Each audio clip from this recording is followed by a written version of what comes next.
Cloud over blood. That's my answer to the blood and soil guys. We're code and cloud over blood and soil, and why I think what we're doing is the most important experiment in the world. I have some slides, or we can just go straight into a fireside. Let me know what you want to do, Vitalik. Yeah, no. Feel free to share your slides first. I feel like you always have lots of things to say. So. Okay, great. Can you guys all see the screen? Can I go? Yeah. Yeah, we can see it great. All right, great. So first, this graph, this map over here, is one of the most important visuals to show to your American friends, to emphasize to them that America did not begin in 1776 with a lot of revolution or war or revolutionary war, but rather in 1607 with people leaving revolution and war to go and build in peace abroad. And these four groups are the groups that exited England. These guys went to New England in 1620, the Puritans and Pilgrims. These guys went to Virginia, the Cavaliers, in 1607. These are the Quakers, nonviolent, went to Pennsylvania. These are the Scots-Irish that went to Appalachia. In my view, these are like the crypto tribes, Ethereum and others, all leaving the legacy system and now to build anew around the world. Okay, so a little bit more. So do you see that screen where it says startup societies are the most important social experiment in the world? Yes? New screen? Okay, great. All right, so very briefly, if startup societies work, we have a scalable template for peace. This is a photo from Network School. I think what we represent, meaning Zuslu and NS and all the startup societies together, is a vision of internationalism and capitalism at a time of rising nationalism and socialism. And, I did a little country breakdown of NS, and while Americans are a plurality, it's majority global, and so it's very, very international. You can see we have people from literally all over the world at NS. And just to make the point in 4 points, now, even though I'm actually not very America-centric, this slide deck is a little America-centric, but you'll see my point in a second. America was founded via peaceful exit. What they were leaving was war. In my view, we're on the brink of a new kind of anarchic internet war. Arguably, we're already in the middle of it.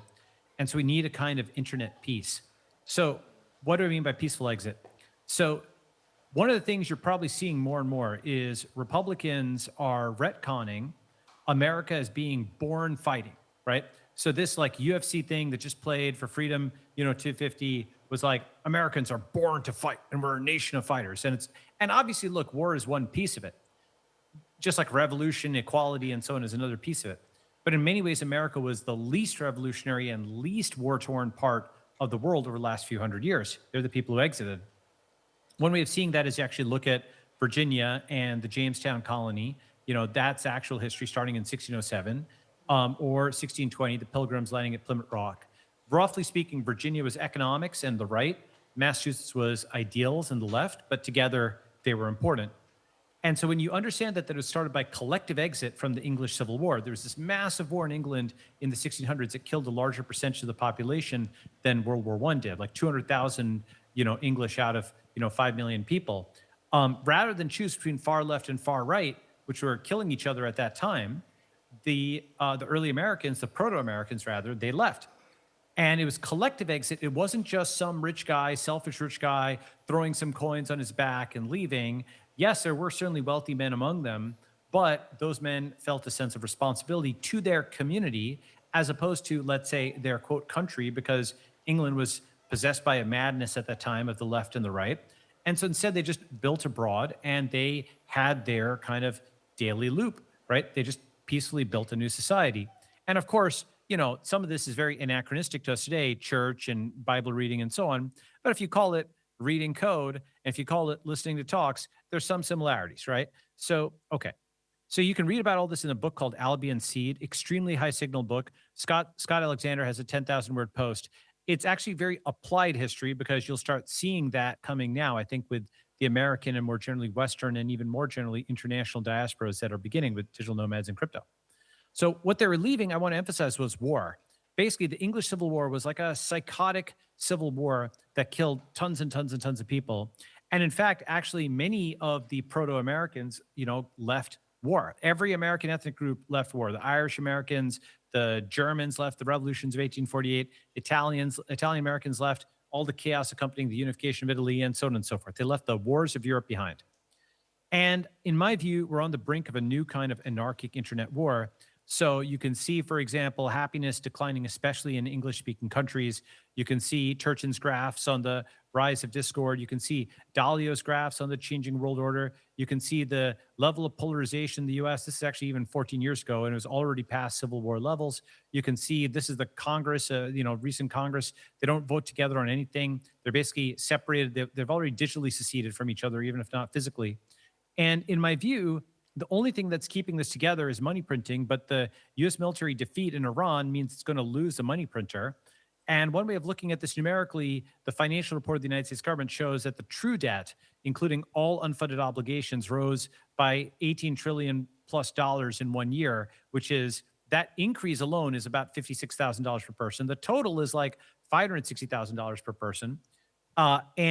This is this crazy number here. The total needed for all the programs sums to 193.6 trillion in present value terms.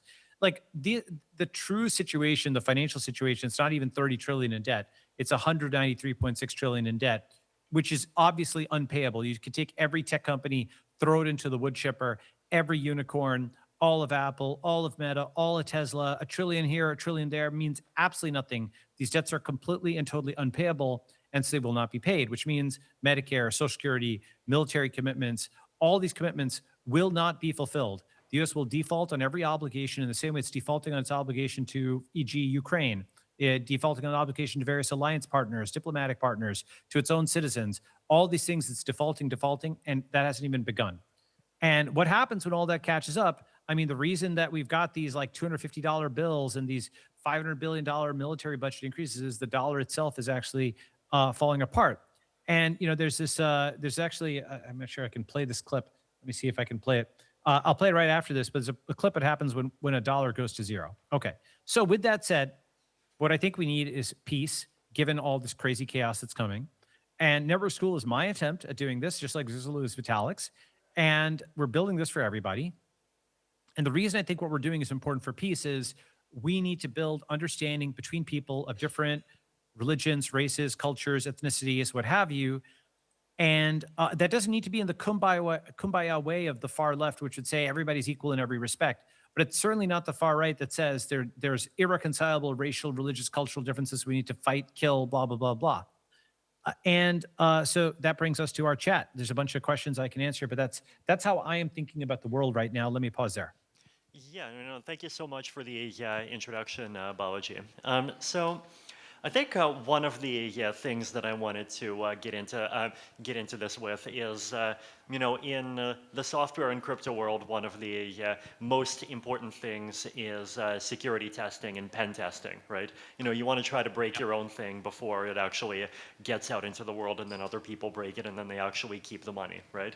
And I guess so. It will be interesting, I think, to like really kind of sort of understand this exit idea better, sort of by attacking it a bit, right? So Sure.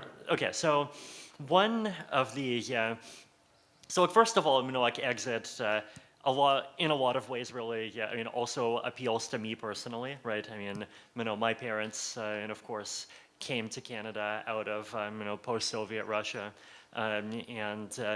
Your family history has also been an immigrant, and now multiple times. And tying this into the internet war that you mentioned, which is super important. Actually, this year I've been sort of A/B testing on myself, basically getting off of Twitter, or at least getting off of the Twitter UI, and like whenever I have to posting through Firefly, right? And the thing that I found is that like this month is one of my Firefly months, no Twitter UI months, and like I feel like my mental health is up 30 points, right? Yeah. And so this aspect of things appeals to me, right? But so point one, right, is basically how large of an impact exit actually can have, right? Because So I looked up, for example, the example, Americans fleeing the U.S., right? And it was instrumental in founding America. But at least according to Google AI, it did not have a significant impact on the war in the UK itself, right?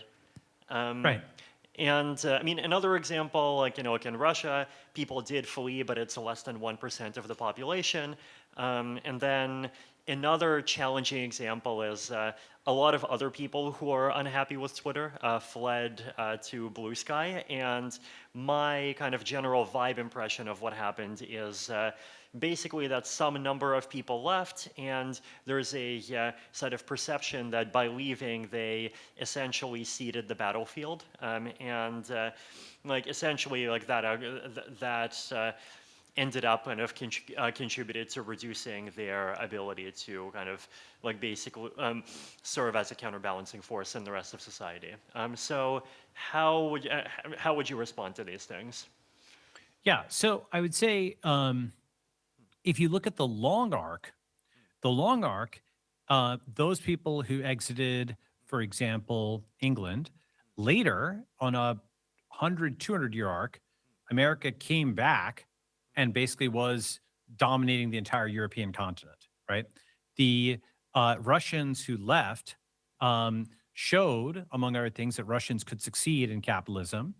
And that was actually, those diasporic connections, I think, were important for rebooting the Soviet Union afterwards, or not the Soviet Union, the post-Soviet Union countries.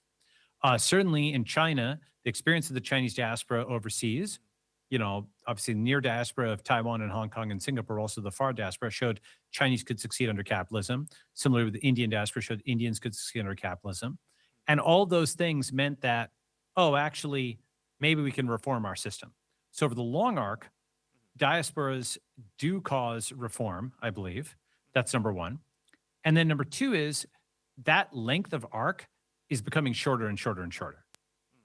And so you can, like example, Dario or what have you, they exited chat, OpenAI, they built Anthropic.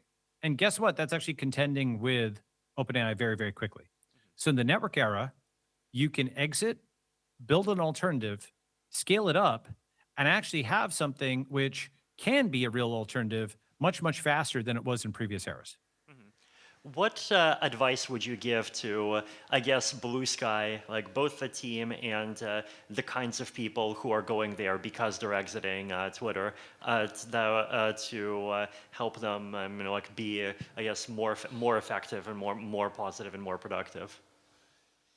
So, it's funny. I spoke to Jay Graber and Dorsey before Blue Sky got started and actually wrote a memo supporting that. Obviously, it's all her thing. But at the time, we wanted to decentralize. We, as in the broader tech community, wanted to decentralize Twitter and see what that looked like, and so did Dorsey. And the funny thing is, Blue Sky just became something where the users of Blue Sky do not care at all about decentralization in general. They're actually they just want another Twitter to get mad on and so on and so forth. And they're just fuming and biting and scraping and scratching at each other. Um, in my view, it's very hard to fix something like that in a top-down way because everybody came there for a particular purpose to just. It's almost like it's like civilizing a massively online battle arena or the Wild West or something. Well, the Wild West did get civilized because Wild West wasn't actually that wild. Mhm. My view is instead what one can do is found a. So I'm not sure one can fix Blue Sky on Blue Sky, Mm. but what I think you could do is you could analyze it.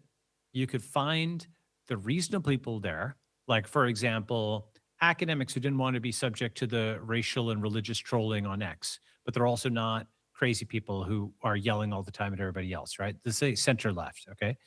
So you find the list of the center left people and you start building startup societies and you actually recruit them there and they come there in person and now they've got something to build and they've got less energy to just yell online. And in any practical startup society, you have to make left versus right trade-offs. Like For example, immigration is about a semi-permeable membrane. Are you going to let everybody in? No, because otherwise the cell dies. Are you going to let nothing in? No, because that also means the cell dies. You need to have, some degree of control over your border, just like a cell does. So anyway, that's kind of how I think about it. Is some of these things, like everything that's copied the Twitter form factor, unless it has a social contract from the beginning that is set up to moderate, basically just results, whether it's Gab, whether it's Blue Sky, whether it's Truth, whether it's X, it is all just fighting. And unless there is a social contract to moderate it, Farcaster basically, I think, has potential because you can have Farcaster clients where the social smart contract, when you sign on to it, this is a term I've used before, it's a portmanteau, right, of Rousseau's social contracts. The smart contract, when you sign on to it, is that it's going to be moderated. You know what? Reddit forums are moderated. Lots of forums are moderated. And moderation radically improves discourse. What's on topic, what's off topic. Like, you can't insult people in this way, and so forth. And people are completely different human beings when they're entering a moderated forum. So that's how I'd fix it, is I'd have a bunch of individual fora around it and drain people away who are the more reasonable people. And then the crazy people find there's fewer people to scream at. And then eventually the lack of engagement kind of kills the thing. And then they start applying to those startup societies, and they have to reform their behavior. So that's how I think you do it. You might start with the online Farcaster, clients first, and then you do the offline, many different ways. Yeah, and I think this point of kind of having an explicit social contract, or even if you don't kind of do like really taking seriously the problem of community and kind of curation and like what kinds of people you're attracting, what kinds of people you're trying not to attract, is something that's so important. I think it's also probably one of the biggest difference I notice between like blockchain projects that like produce outcomes that I find like honorable and positive, and those that just totally don't, and then like blow up 4 years later. I guess. Interesting. Okay. So you think moderating the community is to you the highest signal difference between the two?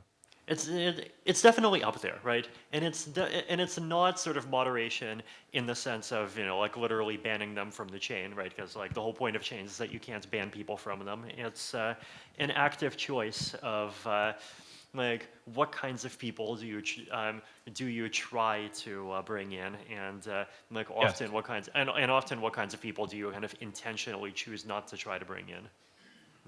That's right. And the thing is, just to talk about that for a second. I think certain intuitions of crypto from the digital world have to be totally inverted in the physical world.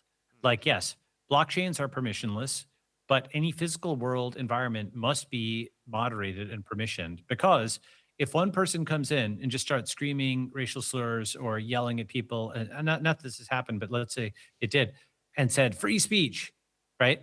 Well, that doesn't actually make any sense, because what you want within a community like that is friend speech. You want to speak as you would to a friend, right? Which doesn't mean yelling at the top of your lungs and then, causing a ruckus and driving everybody away. And so the way that I can communicate that to, let's say, an autistic libertarian of some kind is a social smart contract that they have to sign at the border before they get in. And that's the left libertarian value of consent and the right libertarian value of contract, so they can opt into constraints. And only then I think certain kinds of Westerners can understand it from that perspective, where there's an explicit contract that does restrict them in certain ways. They cannot act out as they like to act out. And by the way, on that topic, can I digress on that for a second? Yeah. You Okay. can digress, you can trigress. Okay, fine. Okay. Maybe this is a quadrigress. Okay. Going into the 20th century, for let's say a few hundred years, technology was centralizing and led to mass media, mass production, like a +1 to centralization across the world.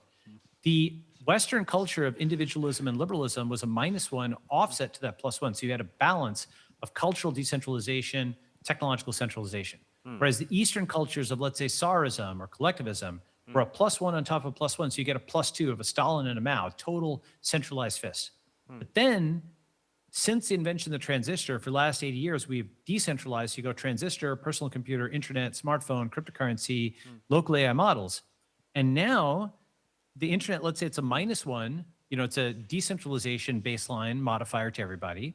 You take Western liberalism, individualism, you layer it on top, you get a -2. And so you get American anarchy of both the left and the right variety. And by contrast, Eastern cultures that have evolved basically social technologies to have order, where to impose order on disorder, whether that's religion, whether that's harmony, dharma, what have you, those cultures seem to be functioning better on the backdrop of the internet. So the +1 and -1 leads to a balance. Whereas America, you have the left libertarian saying, we are all equal, and the right libertarian saying, you ain't the boss of me. And so no one's in charge. Everything is chaos. It's just the First Amendment and the Second Amendment, all the shouting and all the shooting. And without the 10 commandments that were underneath it, it used to be there was like a virtue that undergirded those rights. Like the First Amendment says, the First Commandment says, thou shalt not kill. Second Amendment says, I can have a gun. And the Eighth Commandment says, thou shalt not bear false witness about others. But the First Amendment says, I can say what I want. And so the problem is that all of those responsibilities, that kind of morality that underpinned it, whether you call it morality, ethics, et cetera, gone. And so they just have a total free-for-all. And so if you try to bring that into a physical community, you have a big problem. And so I think the problem of our time is going to be having people opt into constraints, not having it be imposed on them. I think that's wrong, whether it's the left communism or right fascism variety, not having it be imposed, but having people opt into one of 100, 1,000 startup societies that fit their vision of the good, and then they opt into the constraints. Okay. So one other, I think, big picture lesson on exit that we can get kind of from global history, right, is that the countries that like often start out poor and then become very successful, they basically never do it through autarky, right? And like the way that they do it is they are never, even if there are lots of things that are going very wrong in the world, they never exit from the world fully, right? They like often do their own thing, but at the same time continue to remain highly integrated in a lot of ways, right?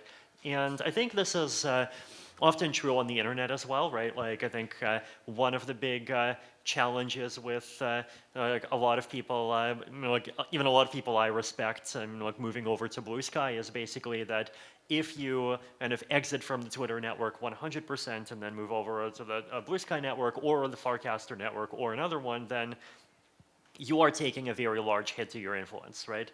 And like one of the things I like about Firefly again is basically that like you're not fully exiting, right? You're actually you're primarily exiting from the interface, right? But if you want to like stay in touch with specific people, you can. If you want to respond to specific posts, you can. And so, what's the equivalent of that kind of balance in the startup society's vision? Like, what are the things that you're exiting? What are the things that you're not exiting? Well, right. So with respect to autarky, I think it's useful if you make a company analogy, build versus buy. When you're just starting out as a startup, you cannot build everything. AI does make it much easier to build a much larger amount of things. In particular, it's certain things that I would have just completely said absolutely not to 5 or 10 years ago. It is possible to clone Zendesk in-house, to clone anything that's got a defined user interface. With some good engineers, you can bring surprising amounts of functionality in-house now. So in some ways, AI is actually making the world more Chinese. Like within China, there's very little SaaS, because the companies grew up in a low trust environment. They didn't want their data on someone else's servers because it would be pawed through to get intel on them, right? So a lot of Chinese companies just built everything themselves. They're surprisingly autarkic in the digital realm. AI means a lot of companies are becoming more Chinese in this way, because also AI is reducing trust between digital tribes, since there's so much spam, scam, slop, and so on and so forth. It's breaking as many markets as it creates. It is breaking sales, it's breaking recruiting, it's breaking all kinds of things where you just don't trust it unless it's coming from a trusted name. I think that's gonna be a huge trust collapse over the next several years, but it's also gonna be a new market of proctoring and verification. Okay, so coming back to the autarky point, once you have the build versus buy framework, um, like if you're very competent, if you're Apple or if you're China or Iran, actually, like surprisingly, you can actually do a lot in house. If you have high IQ, really motivated people, and for ideological or, you know, logistical reasons, you want to or can build everything in house, then you could do like this vertically integrated thing.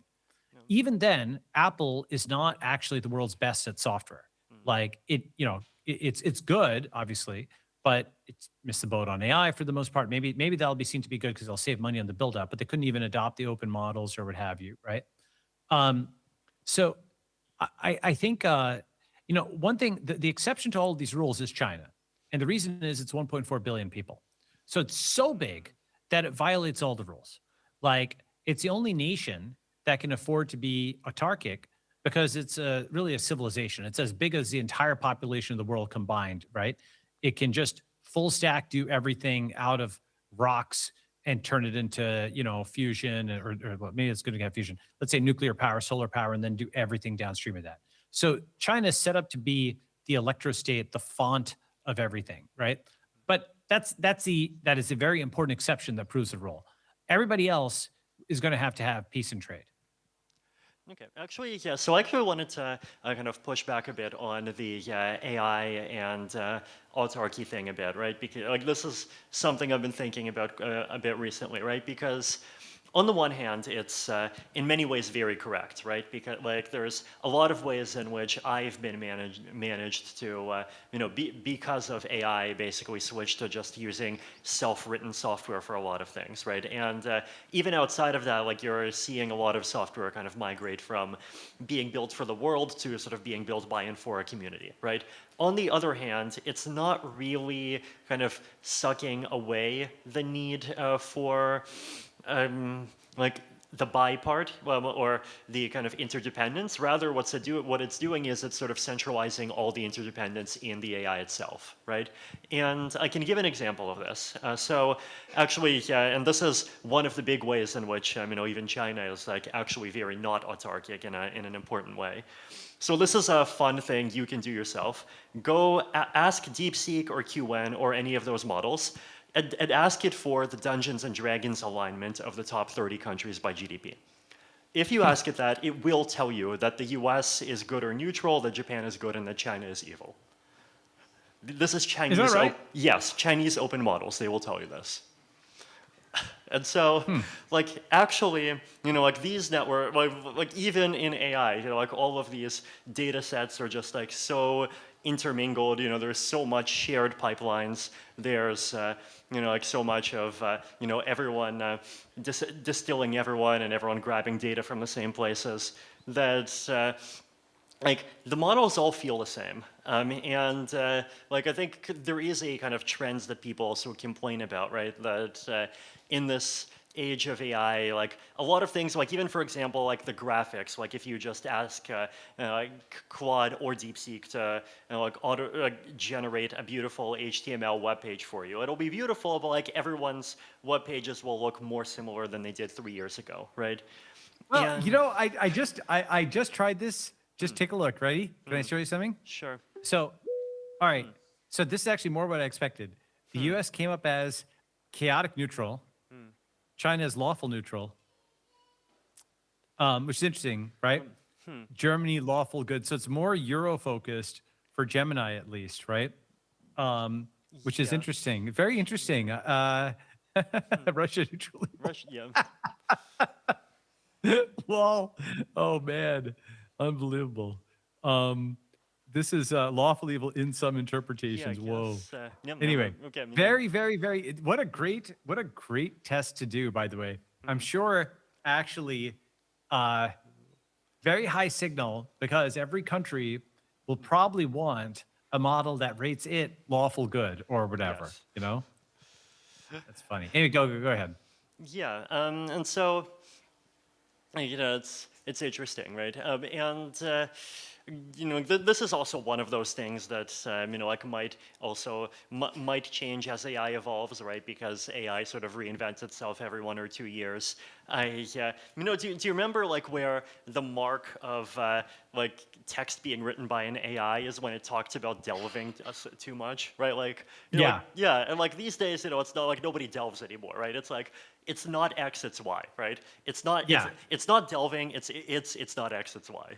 And Right. then, in 2 years, it'll be something else, right? You know, my hypothesis for why that is such a common thing is that AI is trained on a lot of Reddit argument threads.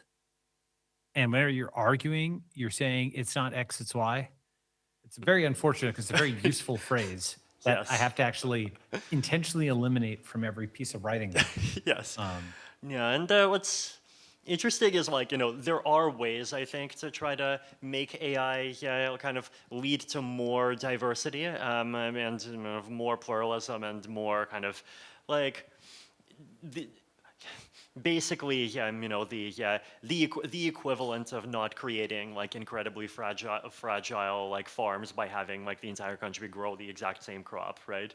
Um, and I think it'd be like it can involve AI, but you have to use AI in a non-cookie cutter way, right? And like one thing that I notice is that like it's actually surprisingly easy to kind of make things that are nice and stand out, even if you use AI. Like you just have to use AI in a non-cookie cutter way, right? Like, yeah, that's right. yeah. But that's like saying, I mean, the prompt is the program, Well, right? And prompt is so, one piece. The other piece is like, for example, doing multiple rounds of editing. Another example would even be fine tuning, right? that's right. But you know how there was some stat a while ago that said something like, I forget the exact number, but it was greater than 50% of people still had the Windows default desktop. And so what that means is you're absolutely right. And the way I put it is the smarter you are, the smarter the AI is. It's amplified intelligence. And so because of that, yeah, absolutely. The more creative, intelligent, the better you are in prompting and editing and mixing AI with non-AI, the better result you'll get. The dumber and lower complexity in the algorithmic sense the input is, then you'll get slop. And it's interesting because you can instantly tell from that. Like, quarter, Quartr. Do you I see do that? not. A few months ago, they had some really, really good content. Their content was clearly AI, but it was really good. It was basically like earnings calls where they just did these really nice earnings posters, but they're very artistic. It was like art. It was like, Midjourney, Midjourney gets you really nice looking art. It was like that, but it was clearly they'd iterated on it a million times. Yeah. So I think, Anyway.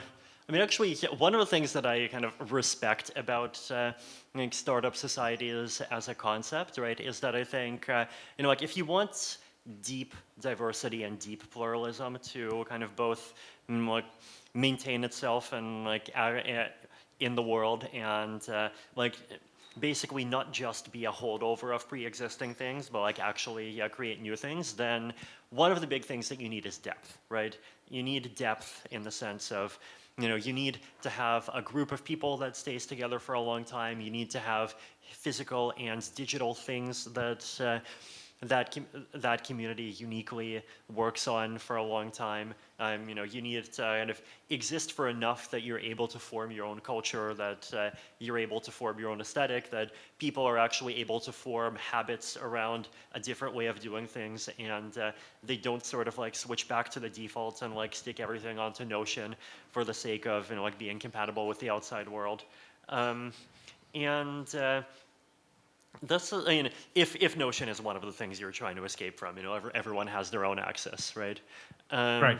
And I think, I guess one of the questions is like, since you've been doing network school for a full 2 years now, I guess. 18 months. But 18 yes. months, right? I mean, okay. Well, we'll add the pre-launch period. So the like. To what extent do you think it's been kind of able to have its own culture? So it's interesting. Do you know this? There's actually a graph that you and I both like. Let me put it on screen. One dimension's time, the other is the number of people. Yes, but we have a new number coming from that. So it's this graph. You knew exactly the one that I was talking about. So let me show a visual here. So this graph, so 13 years ago, I made this chart, Yeah, which is it's a scale good and chart. duration, right? And then you made a modification of Yeah. that, which is let's experiment here. Yeah. Remember this, Yeah. right? So I came with a very simple number, which is man months, Okay. right? Number of people times number of months. So we recently crossed more than 5,000 man months at NS. And I think that's the new coin market cap. Like number of coins times price per coin is coin market cap. So number of people, like proof of human people, times duration is like the NS census. And so number of man months, so if, for example, one person stays for a year, that's 12 man months.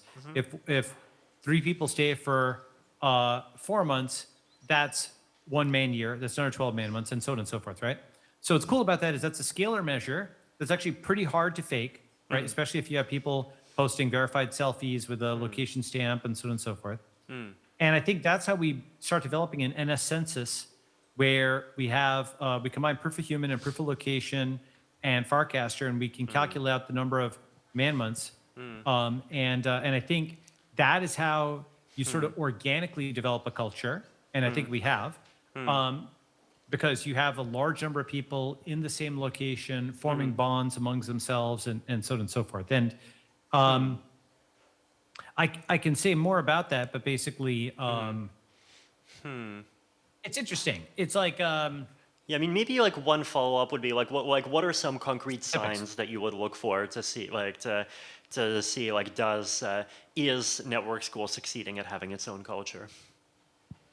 so, well, first is we have, so I measure it with doublings, 64, 128, 256, 512.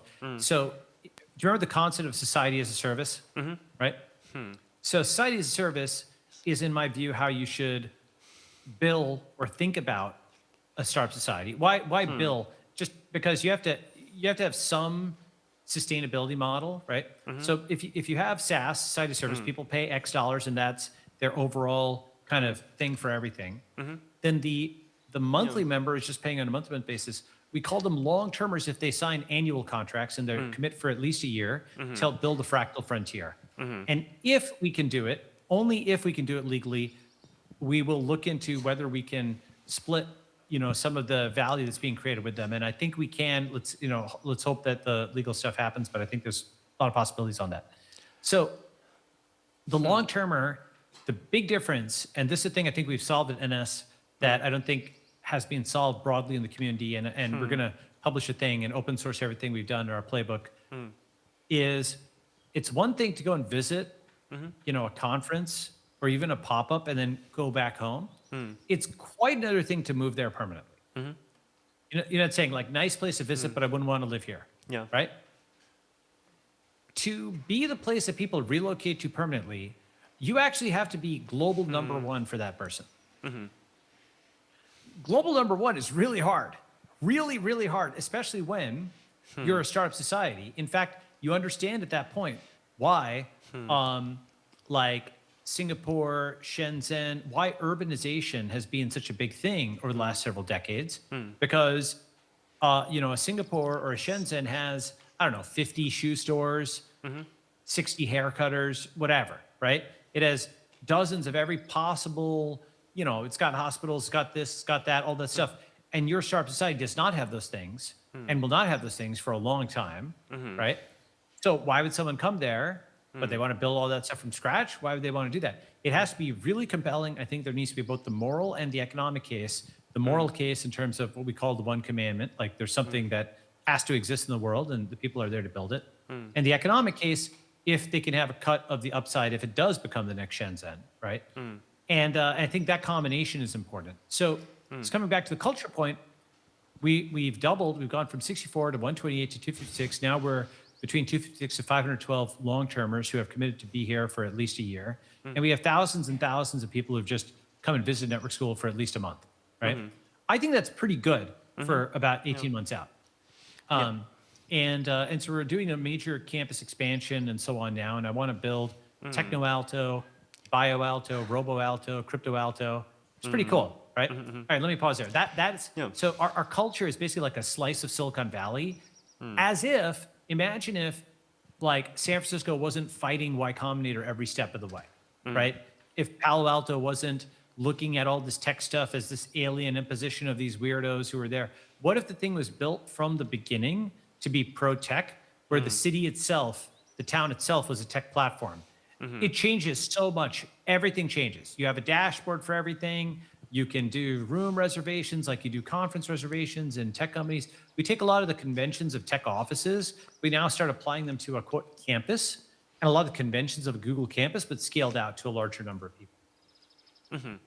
Yeah, I think one of the important things, though, for me, right, is that like there, to me, there's something that's kind of fundamentally multidimensional about the idea of like creating communities and creating cultures, right? It's like a community and a culture is like actually successful if it manages to appeal to some people and not appeal to other people, right? Because that's how like you increase the extent to which the world as a whole actually has something that can fit, that can fit everyone's needs. And so like I was thinking about the function, right? And like I have this strong instinct that like I would actually modify it to be sublinear in number of people and possibly even a bit superlinear in time, right? Basically because You mean you tweak the man month thing so that it's not yeah, like it's not basically n like times 4x, p. like 4xing the people does not get you a 4x. It gets you like a like maybe 2x. And at the same time, 4xing the time should even get you more than 4x. Yeah, it's interesting. You know how you could quantify that potentially? We have a third measure, which is edges between people, Yes. right? So I call it the three Qs: Yes. quantity, quality, connectivity. Obviously, connectivity doesn't start with the Q, but Nice. it's memorable that way, right? Yeah. So quantity is the number of nodes. Quality is just like cool people who, by Right. the way, don't have to be and shouldn't be all tech. We have fitness trainers and we have creators and we have all kinds of people. And then connectivity is the edges that we create between them. By the way, I want to somewhat add to what I just said, which is I sort of talked about the sort of top down, view on things, right? Like building the vessel and the campus and so on. The most important thing about NS is the bottom up culture that has emerged. And there's an interplay between those. Just as a small example,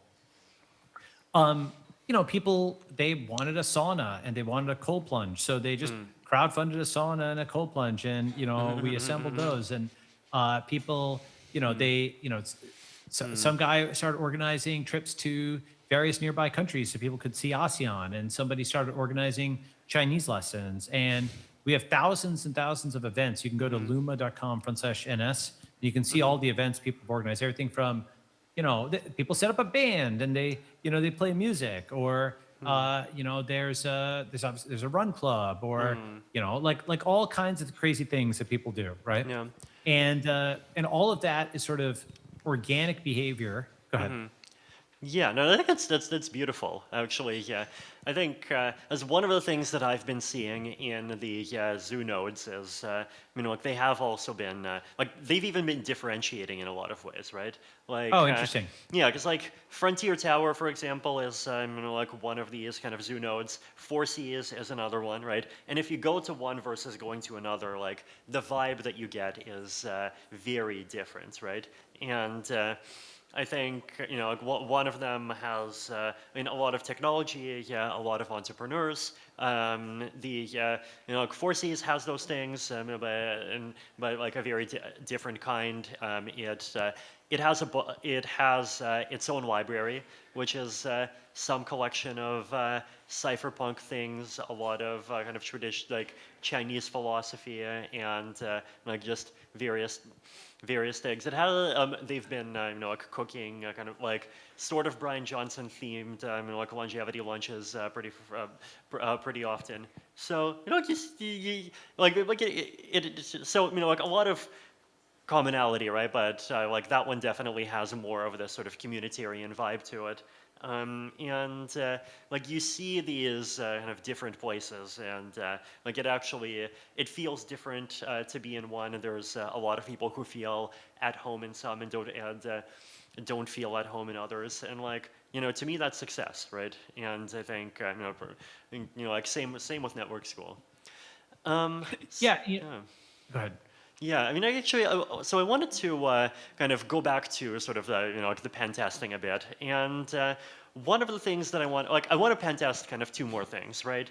Sure. One of them is that I think there has been this kind of, I guess, either Silicon Valley or maybe kind of U.S. tech entrepreneur-led strand of attempting to create things that are like startup societies, right? And I think in your slides you mentioned Cursor Cafe and and Anthropics, and I remember WeWork, right? And the original vision of WeWork had like a lot of it was very kind of proto-network statey, right? And then you had people like Tony Hsieh from Zappos, who also did kind of a lot of unique organizational culture things. And there's this kind of thread of like people who start these kinds of projects, and there's this very sincere goal of like trying to build a community, right? But like one of the things I wonder though is to what extent like those attempts have been successful, and to what extent like they don't really feel like communities because kind of they have the top down, but they haven't really managed to kind of get the bottom up, and they haven't managed to sort of escape the default mode of sort of you're trying to be appealing to everyone. Like what is your view on that whole lineage?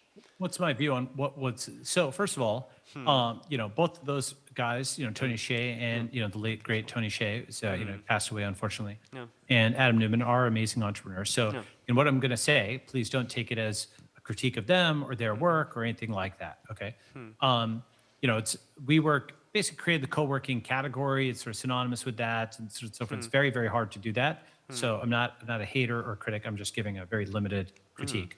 I would say the big thing about WeWork is it used the words for community, but didn't have the substance of community. And the reason I would say that is there's a laptop test. If you walked into a WeWork and you left your laptop down, well, would you do that? No. Why? Because it's just like a Starbucks lounge, right? You don't know anybody there. It has nice, looking, wood and so on and so forth. Probably people there are like, they have at least some capital or whatever. They're able to afford a membership, but it's strangers, right? You don't know them. You don't want to know them necessarily. There's like, it's just a place that, it's like Starbucks or something, it's not like you dislike them, but it's an airport lounge. And similarly with Tony Hsieh's Vegas project, I'm less familiar with what specifically he was trying to do there, but I think the fact that at least I can't off the top of my head, and I'm sure somebody might be able to correct me, I can't name the moral premise that project stood for, right? What Network School stands for is the premise that startup societies are good. And that might seem so trivial and so stupid to everybody who's watching this or in this room and so on. But it is actually extremely controversial because a very large fraction of people, perhaps a majority, but certainly a very large number, the kind of people who hate crypto, also hate startup societies. Why? Oh, you're supposed to be loyal to the place of your birth, you traitor. Why don't you come and stay back home and fix everything that's broken there? Pour your entire life and soul into that. The land owns you. You're a slave. I mean, I'm pathologizing it. There's a nicer way of saying it, but that's implicitly what they're saying, right? The state funded your education. You can never leave. They called it Republikflucht in East Germany, right? The Soviets had the diploma tax. The Nazis had the Reichsflight tax. Like basically these taxes or bans, exit bans, right? North Korea won't let you leave. Cuba won't let you leave. Where now you can understand it from the perspective of the people in those sides. They're thinking, oh, I don't want our best guys to leave. No. We got to keep them. They need to work here. Otherwise, I'm never getting out of this hole. I get it from that standpoint as well. But the concept that one can actually leave and start something new and not be assailed or jailed by the people in the old world is not something to take for granted. And that because that, in a sense, for lack of a better term, polarizes because it's not a consensus truth right now, or perhaps it was at one point, but isn't anymore. That's the kind of thing that, in my view, gives the potential energy, the motive force to really build a new startup society because you genuinely stand for something that's not material, right?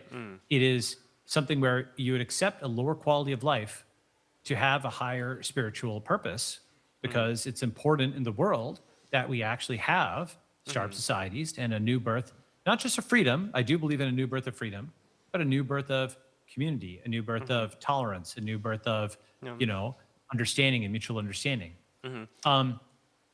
So that's what I think was lacking in those two projects. A, community, and B, morality, right? Community, by the way, measured by connectivity. Morality measured by what I'd call moral uptime. So do you remember when like here's a good one, ready? You know how UST depegged, like Luna, right? Yeah. So if you look on a much longer time scale at like the percentage of Americans who believe in Christianity, it depegged. Okay, so the implicit mark at like 80% or whatever that believed in Christianity just fell off a cliff in 10 years. So moral presumptions just fell off a cliff. And if, you know, some people didn't like the Christian right, but boy, you won't like the post-Christian right. The post-Christian right is UFC, punch you in the face, you know, totally, you know, like zero sum, doesn't believe in the humanity of the person on their side and so on and so forth. That's bad stuff. And so we've had a depeg of morality, right? And we need to actually fix, like, I don't think you can just force the old thing back. You need to have new startup societies that have a moral, you know, do you know Goofus and Gallant? Do you know what that is? No. Okay, so let me show you this. This is almost in the form of training examples, which is helpful, okay? Yeah. We're in Berlin. Berlin has excellent trains, so you're going to add some more trains. Add more trains to Yeah. Berlin? Go ahead. Yeah, no, tell us your training examples. Okay, yeah. Here we are. So, do you see the screen there? Goofus tracks mud through the house. Gallant leaves his muddy shoes by the door. Right. Goofus stays outside during a thunderstorm. There's lightning, we better go inside. Basically, this kind of stuff, as corny as it might seem, okay, is, you know, Goofus litters, Gallant puts it in the trash. Right. Almost every Goofus and Gallant type example can be boiled down to Goofus does the individualistic, selfish thing that benefits him in the moment, and Gallant takes some hit to himself to benefit the collective. Right? And that is multiply, you know, you need both old school and new versions of it. Like Goofus posts a private DM for clicks, right? For clout.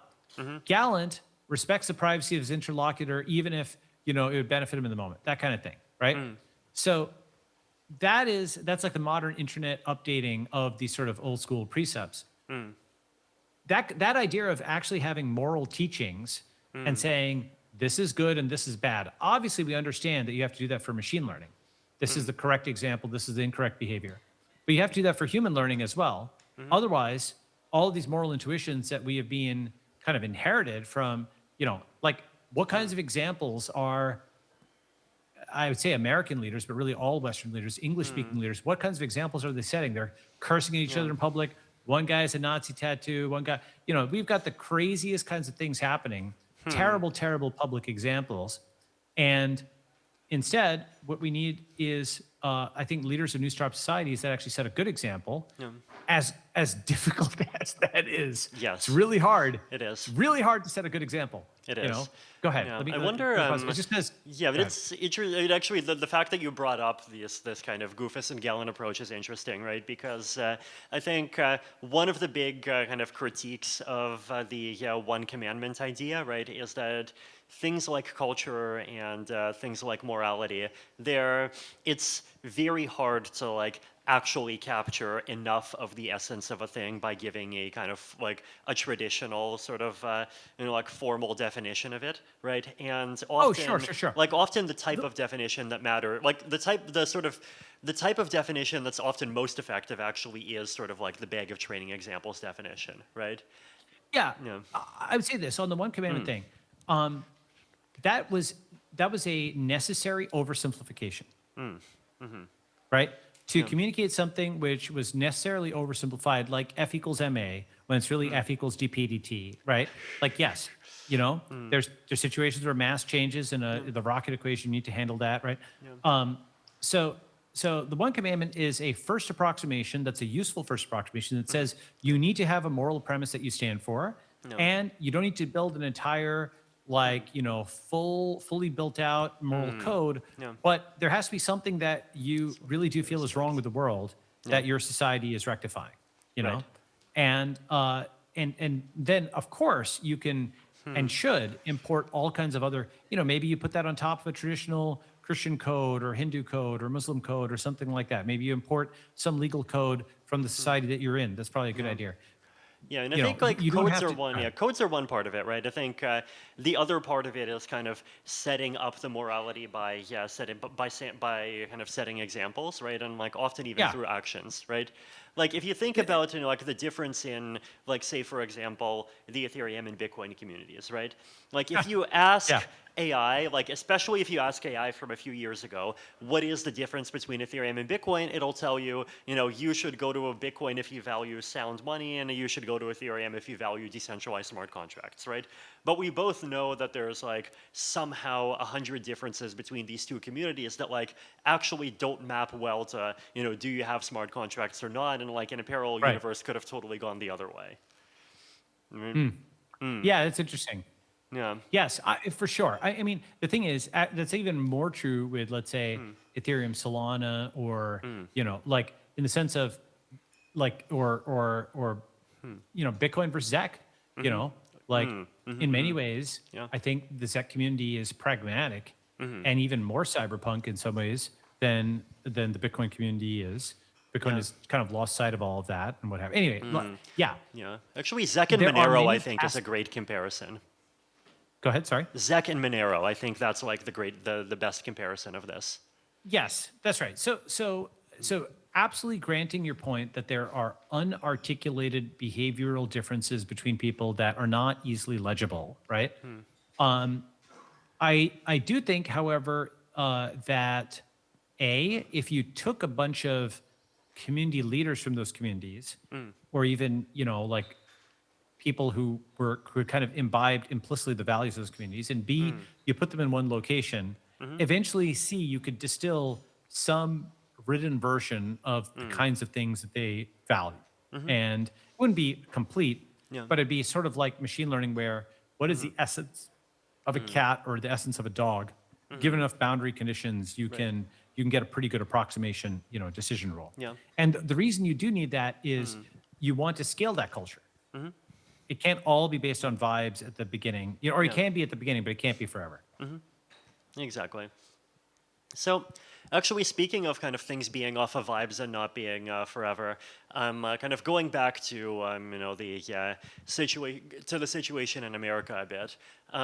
Remember back in 2020, there was a big meme that the San Francisco and kind of by metonymy, the whole Bay Area is kind of on its way out, and we're decentralizing. One of the places we're decentralizing to is, like for example, Miami. Another place we're decentralizing to is Austin. There's other places you're decentralizing to.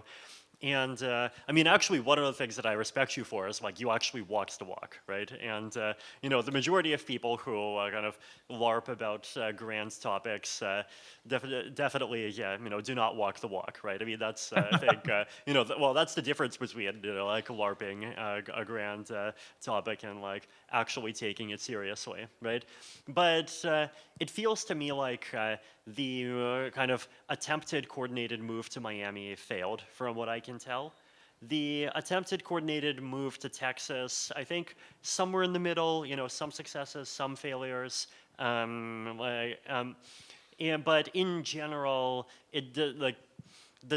the general sentiment I kind of feel is basically that like San Francisco is fully back, and like basically network effects are super strong, and essentially AI came in and sort of forked history's trajectory, and now like AI is very heavily centered there, right? I guess. Oh, I very strongly disagree with this, and let Okay. me give you my view. Yeah. Okay. So, Sure. Yeah. I'm curious. so you know how with crypto, like we'll have this surge and then crash, and then another surge, another crash, and so on, but the overall direction is up, right? I think that's similar to the surge and crash out of SF and out of California. To give recent examples, Larry Page is out of California, Zuckerberg's out of California, Sergey Brin's out of California, Elon's out, Peter Thiel is out. Peter Thiel's out of America in part. Jeff Bezos out of Washington, Travis Kalanick's out of California. Where'd they go to? Bezos went to Florida. Elon went to Texas. Many companies have also pulled out of Delaware, stopped incorporating Delaware. Due to Florida, basically, many people have come from New York and California to Florida and Texas, both at the like mezzanine level, like upper middle class, and the ultra elite level, like tech billionaires and so on and so forth. And they've also moved out of Washington State. And so that's because, and I think what's happening with AI is, so here's the part which I did not, that I didn't expect, but that I think I'm still right in the long run. Okay. What I didn't expect was the strength of the death throes. Okay. Yeah. Like I say, like the final dying kick, right, of the whole thing of the last, is the last 4 years or 5 years. And the final dying kick is like a really strong kick. And so you get, boom, AI, and you get MAGA, and you get like, Elon doing X and so on before the whole thing goes to zero. And Right. what does that mean? Like, first, if you look at AI, look, AI does a lot of good stuff. Obviously, there's amazing things happening. However, economically, there's absolutely no way that the SF AI companies can possibly make up their capex given their opex, right? That's to say, you have Chinese open models that are coming out that are much cheaper. This is predictable 18 months ago, by the way. I put out a post called AI Overproduction on exactly this. China discovered with the release of DeepSeek that first, they could just distill the cow rather than buying it for free. Second, by releasing it for a day or two, knocked $1 trillion off of US tech companies, so that's not too bad. Third, they just sell AI-enabled hardware while releasing the cheap open-weight software, right? Fourth, they gain prestige for China everywhere. Fifth, by making it open weights, everybody can integrate it so you don't have to tell people what to do or gate it behind an API. It's just decentralized, right? And they actually did the thing that most people thought they couldn't do, which is they went to the left of America on the libertarian left culturally. They embraced open source when tech had gone too far in the direction of closed source and corporate and, lost sight of some of its roots. OpenAI, look, obviously it's a historical accomplishment what they did, but they became a closed API, right? And, they eventually released an open weights model, but the issue is that if you look at Airbnb's using Chinese models, Microsoft's using Chinese models, I expect there's going to be some attempt at tariffing those or blocking the use of them within the US, but that won't block it for the rest of the world, right? So what happens? Like you have the Chinese open weight models cut the legs out from future revenues of these AI companies. They cannot pay for their giant data center buildouts or their CapEx. Hundreds of billions of dollars is vaporized. Everybody's super mad at the tech guys. And the shooting at Sam Altman's house and the Molotov cocktails being thrown, the firebombing of the Teslas, the arson of the self-driving cars and the Waymos, all that is just the beginning of the anti-tech anger. Because if you think they're this angry when tech guys are rich, wait till tech guys are poor and laying people off and the AI bubble is popped. Moreover, a lot of AI effects for many people, for you and I, if you're doing coding, it's amazing. If you're doing biotech research, unbelievable. For us, it is the greatest of times, absolutely. For most people, they're just perceiving it's not this, it's that. They're seeing the writing degrade. They're seeing AI slop in the feed. They're seeing fake AI images. They're seeing LinkedIn covered in AI spam. They're seeing their inbox filled up with all kinds of AI cold outreach or whatever. They're just seeing an internet that is also something which is harder to use because there's so many captchas and whatever on it that, it's going to become a less free internet. They're not necessarily, and they're seeing like people get into parasocial relationships with AI and have AI psychosis and AI boyfriends and all this kind of stuff, right? There's reports of people killing themselves or going crazy with this. They're probably already crazy, but so the average person, if you're a power user, you're a programmer, you're a researcher, AI is amazing. The smarter you are, the smarter the AI is. In China, AI will be amazing. Why? Because they do AI hardware. So paradoxically, in the analog world, moving a box from this location to that location is very quantifiable. It's just like an epsilon bounding box to detect task completion in the physical world, right? So the Chinese style of physical AI will be very useful where you have robot, like whether it's humanoids or other kinds of form factors, 6 degree of freedom arms, whatever, all kinds of things, delivery robots. They'll just do things and you can detect when it's done because it's a physical kind of thing. There's only one physical world. By contrast, in the digital world, when is an essay done? You don't know. You can always improve it. So in the digital world, AI has always got a fuzzy completion. Paradoxically, the analog fuzzy world has easy completion detection. The digital world doesn't. So that means that basically AI in the digital world cannot really do it end to end, but only middle to middle. You have to keep reviewing, you have to keep prompting, you have to keep verifying it.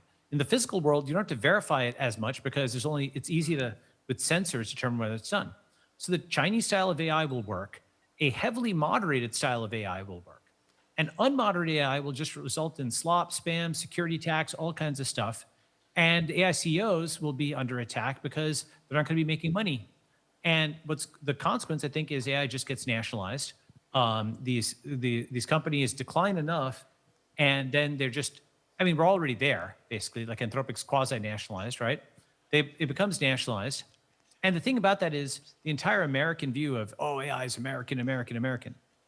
It is, the internet is as American as America is British.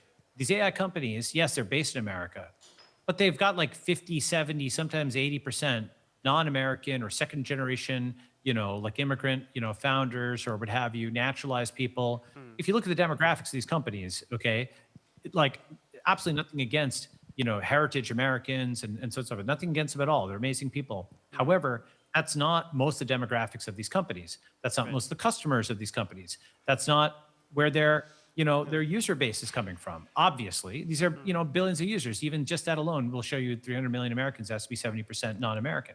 Right. So, So I the guess, entire, So I guess kind of your argument is that like there will be another shock to SF, and like this one is going to be harder to dodge. Yeah. already there. Already there. You Yeah. can't, I agree. yeah, you can't become a tech billionaire in California anymore. They're going to expropriate you. Duh, Okay. right? I'm So- yeah. I guess I'd be curious still, kind of, what is your retrospective view of these attempts to like relocate tech to Miami and like other places, like more in the 2020 to 23 era, like what?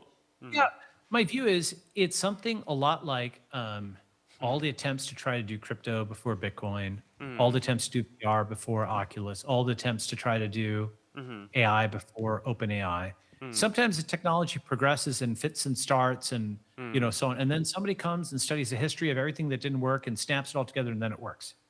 And I think we're now going to see many Silicon Valleys opening around the world. I can feel the tug on the leash on the other side. Yeah. And what I mean by that is, when there's like product market fit and something's like tugging on a leash, right? And I can feel lots of people, the American diaspora is surging. There's actually a Wall Street Journal article on this. All these Americans who are leaving, whether left or right, This is what I predicted 13 years ago because people under age 40 were poorer than their parents. It's always led to diaspora, and now it's happening. And where are they seeking out? Well, it's going to be all these startup societies and tech parks and special economic zones and so on worldwide. Not just Americans, of course. People who are leaving China because they want to do crypto, or India because they want less pollution or something like that. India is improving, but there's always a reason that somebody, obviously people leaving Russia or Ukraine because they don't want to get blown up, right? All these reasons people are leaving. Many people are seeking a better location, and they're picking from 193 countries. And maybe we can add eventually, in the fullness of time, 194th and 195th. So, and I 1,000. guess- Yeah, I guess maybe we can kind of wrap up by kind of exploring more the future of this space, right? I guess maybe one question to think about, right, is exactly like how many people, like ultimately, like what % of the world population do you expect in an optimistic scenario in like 1 to 3 decades is going to be part of one of these? Interesting. Well, 1, 2, or 3 decades is a long time, right? And the reason I say that is, okay, it's 2026, right? 3 decades ago, Google didn't exist, Facebook didn't exist, Amazon was like maybe just started, right? no iPhone, no anything. Like 30 years ago, 1996 was an extremely, extremely, extremely offline time, right? 20 years ago, like Google had just IPO'd, right? 10 years ago, it starts to become more like the modern world where the big tech companies were there, right? But it was just in its infancy. I think Ethereum was just getting started and so on and so forth. It's pre-TikTok, it's pre-mobile video and all this kind of stuff. 10 years ago is more recognizable. My view is this, like, if you think about how long it took WhatsApp and TikTok and Google and so on, it took them about 20 years. Well, in some cases, 5, right? But let's say it's on the order of 10 to 20 years to get to a billion users and become completely gigantic world phenomena, right? I do think in 10 to 20 years from now, I think we will, in 10 years, I think we will at least have a 1 million person startup society, perhaps a network state, which has diplomatic recognition by one or more countries. And I think in 20 years, I think it's very possible we have 1 billion people in network states. But the thing about that is you have to think about how different the world was. 20 years ago, how many people were on social media? Yeah. Like a million, a few million? It was like, okay, actually, that's not right. Let me say 23 years ago, okay, Friendster. There's like nobody on social media. There's Blogger, okay?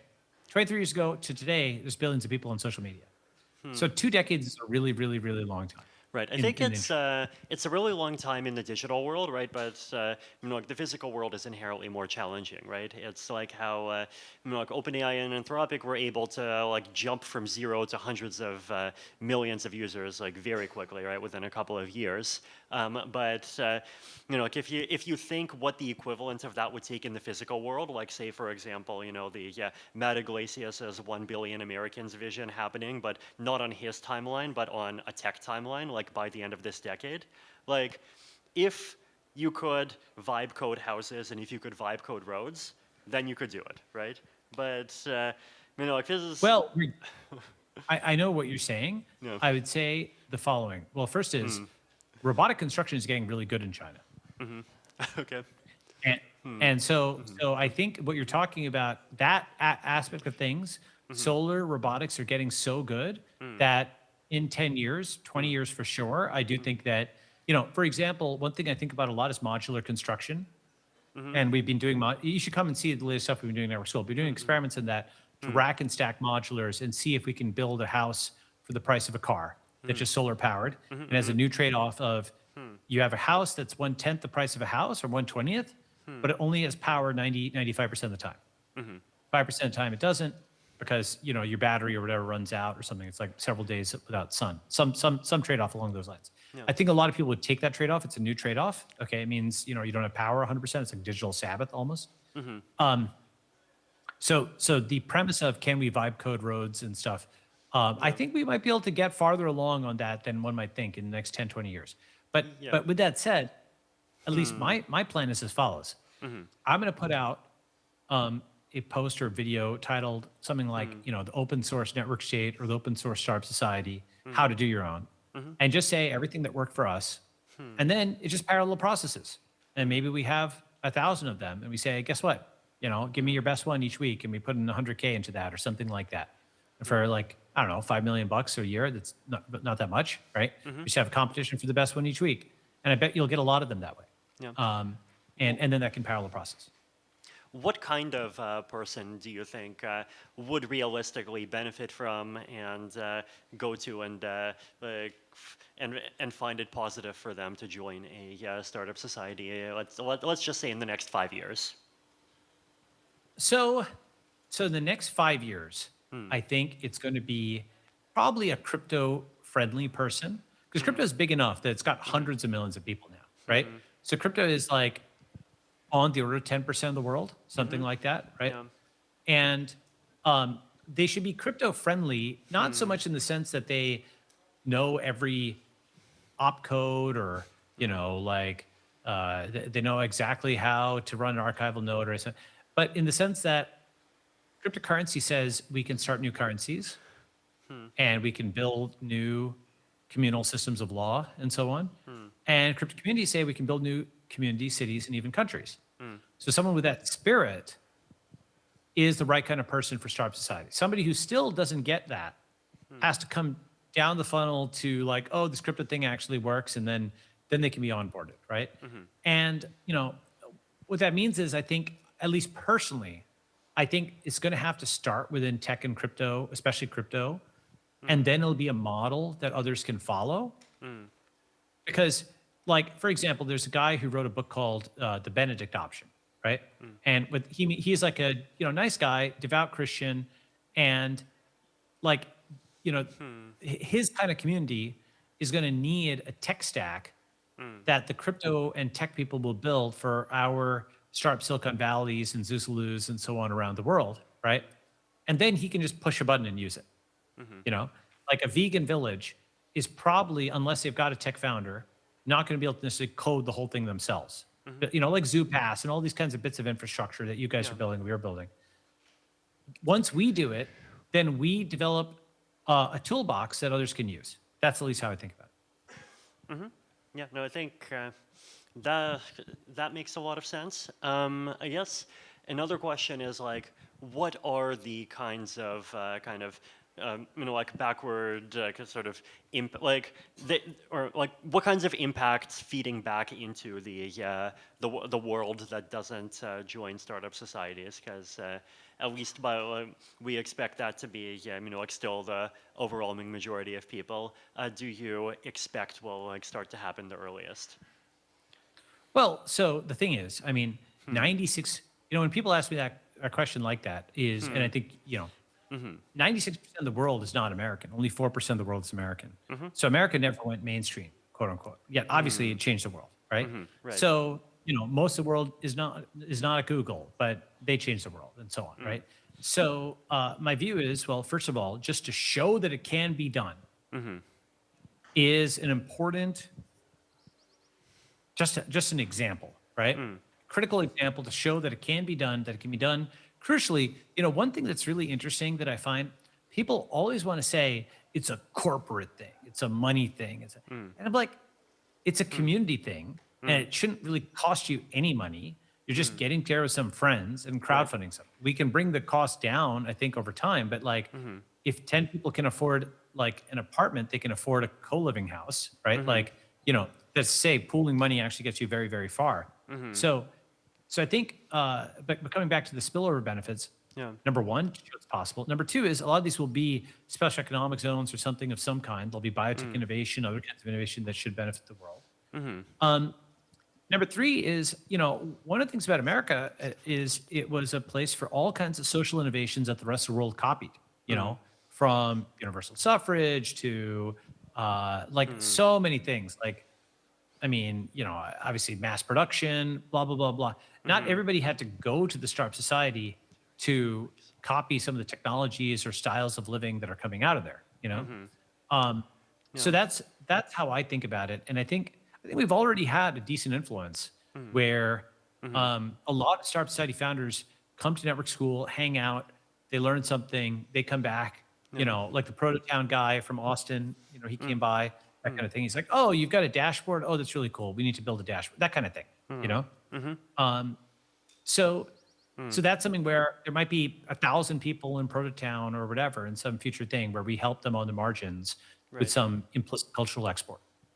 Yeah, I think, to me, I like that kind of cultural experimentation and like hopefully seeding the wider world with with the examples that prove successful is something that's going to be valuable and that's going to be very important, because I think with rapid changes of technology, we are going to rapidly need new culture. I think maybe like one example that is starting to become like very pressing, right, is that the internet is definitely becoming a war zone, right, and there's all kinds of stuff on social media that is not great for like mental health of adults. And if you're thinking about raising children in this environment, like that's going to be a challenge times 10, right? And that's something for you on that. Yeah, and exactly. And so I'm curious, like how do you see, like startup societies kind of participating in that kind of thing, both kind of internally and in terms of like what kinds of ideas that start from startup societies might end up helping everyone else too? Well, so actually, Veronica, who I believe you know, Veronica Schrenk of also of the Ethereum community, she's helped us. So this is something I've always wanted to do. We just booted this up last month, and bring your family to Network School. And so we've actually had our first 5 engagements at Network School. We're tracking towards maybe hopefully get to 10 by the end of this year if all goes well. We have Network School for couples, kids, families, children. So, Veronica is one of our teachers. Ansel's one of our teachers. And, a typical day for kids, movement, math, Mandarin, morality. And also they do little chores around Network School, like they help with food delivery or help with cleanup and stuff like that. And, the core team has their, here's like, little girls playing with robots and workshops, field trips, very wholesome stuff. Right, very family friendly stuff, and so this is, in a sense, it's funny because one of the killer features is 7 days a week. I believe it's 7. It's at least 6. I think we might get to 7. Let's say it's at least 6 days a week, 12 hours a day drop off. So a working parent can just drop off their child, go and work for a while, come back, give them a hug, go back and work. This is ridiculously expensive, something like that, in both time and overhead and so on outside of Network School, but super, super cheap and easy to do within Network School because of the proximity and the friendliness of it. And so, in a sense, I've started to say, actually, I do think we can become the #1 place in the world for tech families and children. And why do I say tech families and children? Because everything has to start tech. Otherwise, you're trying to persuade someone to become an early adopter, and they don't get this new thing. Or tech people are used to early adopting. Crypto people are used to early adopting. So it works for them. Then it'll work for their friends who are in, I don't know, finance or biotech or something like that, right? I mean, biotech is kind of part of tech. But you understand what I mean. So that's the short answer there. And Veronica, who I think many of you guys know, is an amazing person and working with us and with me closely on this. Yeah, and that's great. So I think the topic that you started with, and the topic that I would love to end with is we're talking about how startup societies can be a contributor to peace, right? And I think one angle of this is just being a refuge for people who wants to kind of get out of some pre-existing conflict that is ruining their life, which could be physical. It also increasingly could be digital. And I think and then the other aspect of this that I care about, right, is figuring out how to kind of prefigure, test, iterate on kind of newer and better orders that can kind of seed, a better version of cooperation across the world as a whole. So, what are some ways in which you're excited about, either Network School or other startup societies contributing to this, and especially in kind of intangible ways, and fairly soon? So I think the most important thing is to de-radicalize people on the far left and far right in the English-speaking world. And my meta narrative, we haven't talked about this in a little while, but my meta narrative is the internet disrupted the center left, which led to wokeness, which led to disrupting the center right, which led to MAGA, which led to the crazy situation we're in now, like a train crash pileup. And I can give a bunch of graphs on that. And what that's meant is that the previous center left and center right are discredited, and the far left and far right, which are crazy and just want to fight, not just fight, kill, are rising, not just rising, surging every single day. They're just anger, right? Because their economic status, their social status has declined. They're looking for someone to scapegoat. Maybe it's a technologist, maybe it's a foreigner, maybe it's a foreign technologist, maybe the Zoomers hate the Boomers, men versus women, like white people, non-white people, immigrants versus citizens. Every possible axis, like American society, is ripping. And the problem is America is the hub of the world, right? And so what we want is for all these people who are, I don't think you can flip every domino at once. Yeah. What I do think you can do is we can take the smart center, left, and right people, some who are within the U.S. establishment or legacy or what have you, like, like let's say I don't know, like Ezra Klein is like an abundance Democrat. He seems like a reasonable person. Derek Thompson seems reasonable. Noah Smith, people like this who I don't think they're not haters. They're actually reasonable people, even if I disagree with them on certain issues, right? And then there's people on the center left, center right. Even an interesting thing, by the way, I will say this. The most surprising thing that's happened to me at Network School over the last couple of years? What? Maybe do you remember the ideology questionnaire that I had in Q4 as an experiment? So to my surprise, you know how every once in a while the magnetic field of the Earth, like it actually moves, like Yeah. magnetic north moves, right? After 20, so I'll say something, let me see if I can articulate this right. One of the most surprising things to me is that certain people who were very heavily left coded, like in even a far left coded way, were actually sweethearts when they came. And other people who had the insignia of being, like let's say more libertarianish, were just total jackasses, right? And now you might say, well, that's what you'd expect or whatever, right? But of course, one is within one's own social circles. And so that was actually an interesting surprise to me because online, the people who disagreed with capitalism and so on were just extremely nasty, right? And the people who agreed were generally more congenial. But then in person, that was actually not as much the case, I'm not saying it was zero correlation, but it was much, much less correlation than I expected it to be, right? And what that showed me is something good, which is that the old political things have actually gotten scrambled and that you really want to judge people on the basis of their behavior and that stated ideology may not actually map to their personal behavior. They might actually be a sweetheart. And moreover, part of the thing is that now that the right is or partially hegemonic, I don't even know what to call it, in power, whatever, lots of people who were previously just power hungry started mouthing rightist rhetoric, right? And so lots of things got scrambled, lots of signals, magnetic north got scrambled. And of course, you may not agree with my frame on things, but hopefully the conclusion of it is just that to a greater extent, I want to try to, not that I want to try, to a greater extent, I think that what we're talking about can appeal to people across the political spectrum.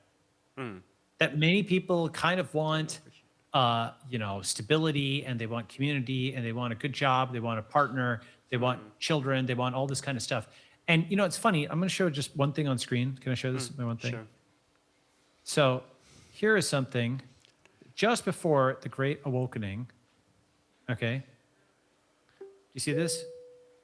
Obnoxious friend won't stop attaining major life milestones. Do you see this? And it's like, aggravation at the 4-year progression of Canfield's relationship status from single to in a relationship to engaged to married. I really don't think I can take hearing any more about her honeymoon to Hawaii, her new job title. I can't even remember the last time I hit a major milestone. And, now the thing about this is this came out in March 2013, right before the awakening and sort of the derangement of the internet and everything.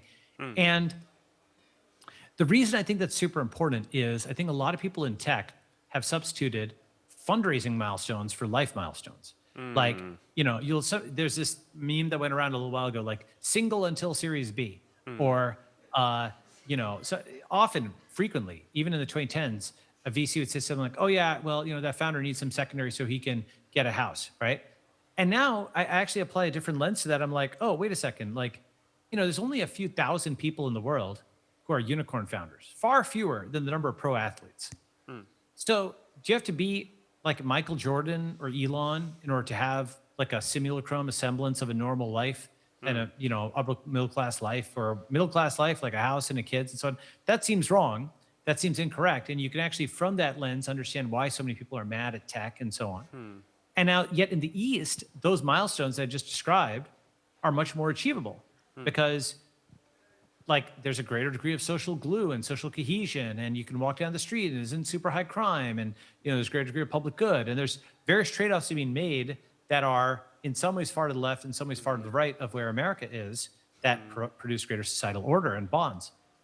Anyway, I do think that a big part of what we need to do culturally in terms of our influence on the world is whatever milestones people are trying to hit, the community should help them try to help those milestones. And then that actually makes them happier. And then we can export that and we can have people on the left and the right to start their own startup societies. And even people who wouldn't talk to me or wouldn't talk to you, they might, like if they wouldn't talk to you, they might talk to me. If they wouldn't talk to me, they might talk to you. And so we can have a group of people who can be translation layers and they can live in peace over here. It's like, you know, Iran will talk to Pakistan and Pakistan will talk to America, but Iran and America won't talk. Okay, fine. So go through an intermediary, right? And going through a network, you can start a society. Here, actually, I've made a visual. My last figure I'll show. Ready? Last figure. Hold on. Like this, right? Basically, we have a bunch. Do you see the red, yellow, green, and blue? Mm-hmm. So there's a bunch of these different startup societies, and even if they don't talk to each other, their presidents can. And that's the new UN, the new United Networks. And hopefully the opposite of crypto tribalism. So that's what I think of when I think about peace. Okay. Amazing. Well, thank you, like so much for expressing your vision. I guess like my wish for this space is definitely that we continue iterating, we continue adding things to the world that are meaningful and that give the world clearly something that's better for it than the 10,001st Starbucks or the 201st like a yacht resort, Absolutely.